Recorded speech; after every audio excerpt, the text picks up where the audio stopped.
நான் உனக்கு ஃபர்ஸ்ட் எதுக்கு செட்டில்மெண்ட் தரணும்? ஃபர்ஸ்ட் அதை சொல்லு.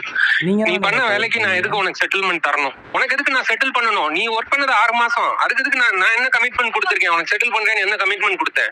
எங்க பத்திரத்துல சைன் பண்ணிருக்கேன்? இல்ல சேர்ந்த பண்ண நான் உனக்கு ஏதாவது கமிட்மெண்ட் கொடுத்தனா? 6 மாசம் சேர்ந்தவனுக்கு நான் இந்த சம்பளம் தருவேன்னு சொல்லி இல்ல இந்த செட்டில்மெண்ட் தருவேன்னு சொல்லி டிஃபைன் பண்ணிருக்கேனா? அதான் சம்பளம்னாலும் செட்டில்மெண்ட்னாலும் அதுதான் தம்பி. நீ ரெண்டு வேற நினைச்சியா? நீ பண்ண வேலைக்கு நாங்க செட்டில்மெண்ட் வேற பண்ணி அனுப்பணும்னு நீ நினைக்கிறியா? ஏன்னா நீங்க இப்போ டிமாண்ட் பண்ற மாதிரி ஆர்டர் போடுற மாதிரி இருக்குண்ணே நீங்க பண்றதெல்லாம். ஆர்டருக்கும் டிமாண்டுக்கும் என்ன வித்தியாசம்? ரெண்டும் ஒண்ணுதான் தம்பி. கல்யாணத்துக்கு போறது பிரச்சனை இல்ல. அங்க போய் எதுக்கு நீ இந்த போஸ்ட குளோரிஃபை பண்ற? உன்னோட ப்ரொஃபைல் எதுக்கு குளோரிஃபை பண்ற? அதை மட்டும் நான் சொல்றேன். அங்க எல்லாரோடையும் எடுத்த போட்டோ தான் போட்டேன்.